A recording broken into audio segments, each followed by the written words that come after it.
Los diseños naturales han inspirado algunos grandes ejemplos arquitectónicos de la era victoriana.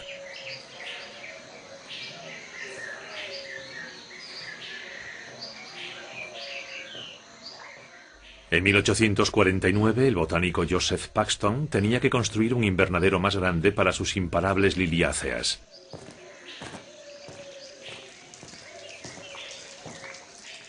Estas plantas tienen unas hojas enormes, de hasta 2 metros de diámetro.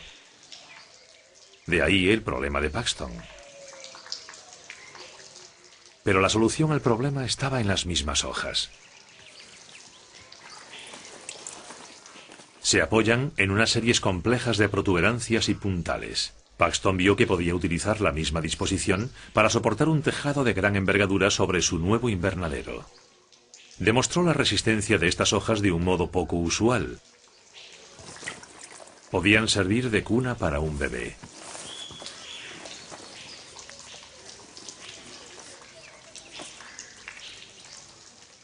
Paxton confiaba tanto en la resistencia de la hoja que acostó a su hija en esta cama de agua victoriana.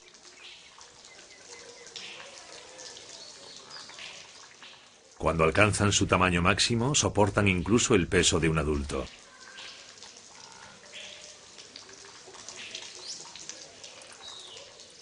Construyó el invernadero con estos principios inspirados en la naturaleza. Y tuvo tanto éxito que hizo estructuras más grandes, como el Palacio de Cristal. El Palacio de Cristal, construido en Londres para la primera Exposición Universal de 1851, era una maravilla tecnológica de cristal y hierro de 33 metros de alto que ocupaba 7 hectáreas, todo gracias a una planta del corazón de la selva amazónica. El lirio demuestra que no es solo el material utilizado lo que ofrece dureza, sino los detalles de cómo se construyó. Esto también se aplica a los materiales de los que están hechos los animales.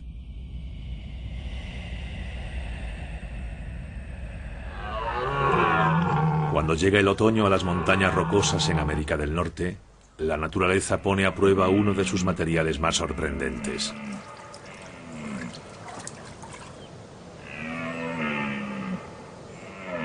En esta estación, los alces macho reúnen grupos de hembras para aparearse. Pero tienen que defender sus harenes de los rivales.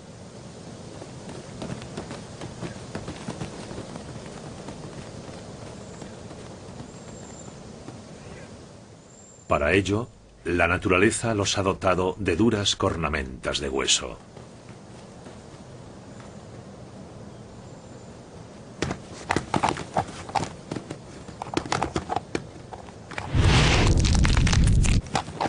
A pesar de la fuerza empleada, no suelen romperse.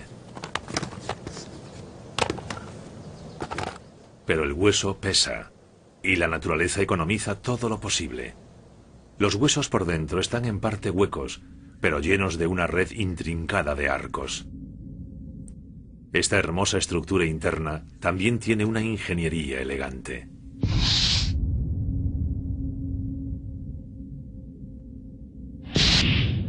Los puntales se sitúan en las líneas de fuerza del hueso, de modo que es más fuerte allí donde soporta más peso.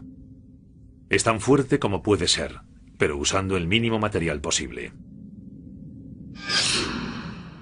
Hasta nuestro esqueleto puede ser fuente de inspiración.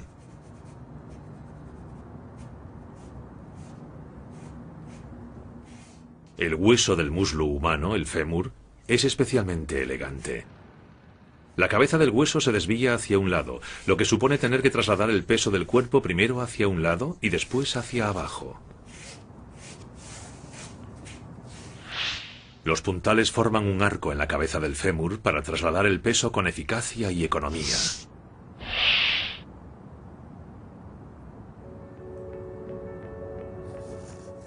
Los arquitectos comprendieron que podían aplicar estos principios en la construcción de edificios.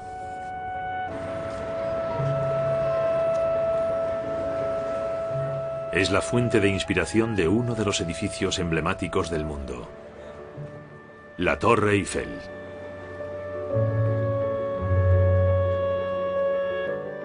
Gustave Eiffel utilizó la estructura del fémur humano en la construcción de su torre de 300 metros, el edificio más alto del mundo hasta 1930. Al igual que la curva de la cabeza del fémur, las famosas curvas de hierro de la Torre Eiffel se apoyan en un enrejado de puntales y vigas de metal que trasladan el peso de la torre lateralmente y hacia abajo, con tanta elegancia como los puntales internos del hueso.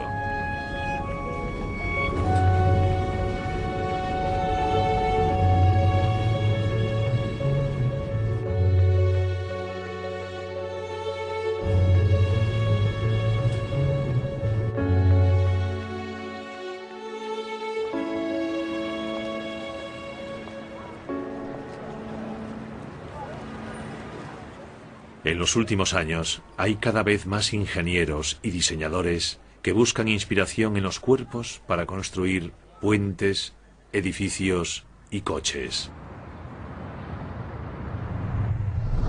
Los coches tienen que ser resistentes, pero sin pesar demasiado, para no consumir mucho. La naturaleza afronta el mismo problema, que es por lo que los animales y las plantas solo utilizan material justo donde se necesita.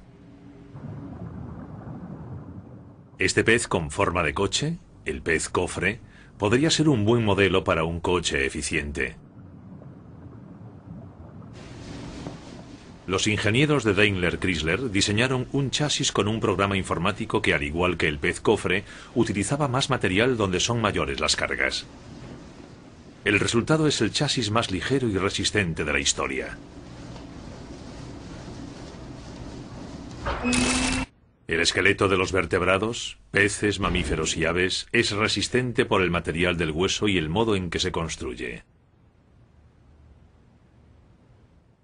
Los vertebrados se construyen alrededor de estas estructuras óseas internas, un sistema que funciona en los animales más grandes como estas moas, aves gigantes extinguidas. Pero hay otro tipo de esqueletos. Los insectos son todo lo contrario. Su esqueleto está fuera, es un exoesqueleto.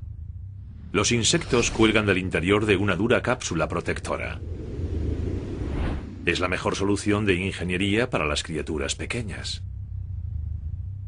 Los huesos se refuerzan con depósitos pesados de fosfato cálcico. Pero los diminutos insectos no pueden soportar tanto peso. La selección natural ha tenido que buscar una solución más ligera, una estructura hecha de fibras de una sustancia llamada quitina, incrustada en una matriz.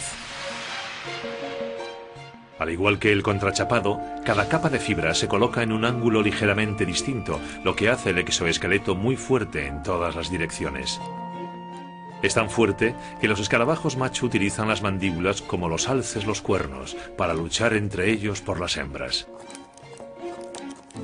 Otros insectos usan las mandíbulas para su propósito primitivo, comer.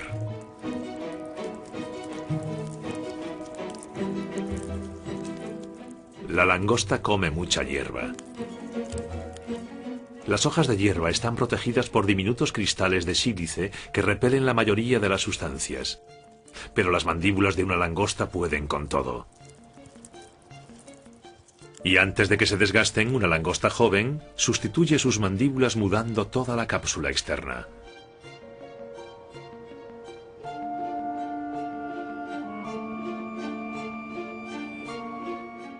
La cutícula de los insectos es un material notable. ¿Qué hacemos con él? Primero hay que conseguir más de lo que ofrecen los pequeños insectos. En la costa este de América del Norte, en primavera, aparece en la playa procedente del mar una gran reserva de quitina.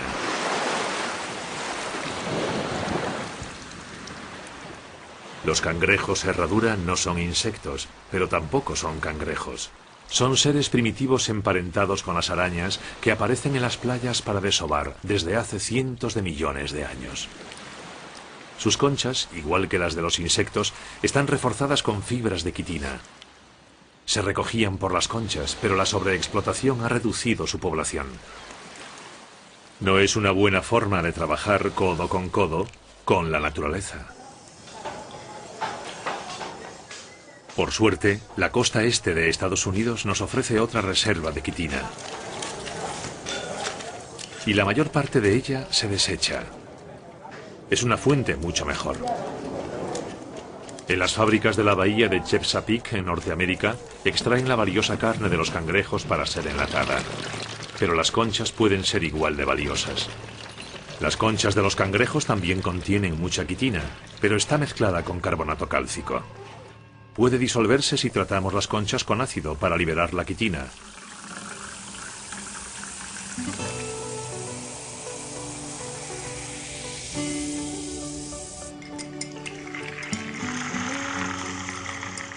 Gracias a la purificación y la alteración química de la quitina, se obtiene una sustancia llamada chitosan. En su forma más pura se utiliza para fabricar lentes de contacto, cremas corporales y vendajes.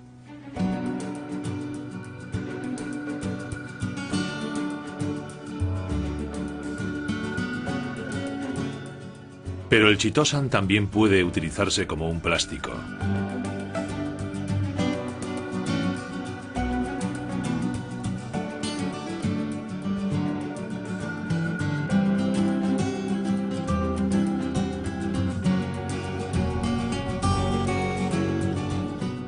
Es mejor que el plástico. Es biodegradable.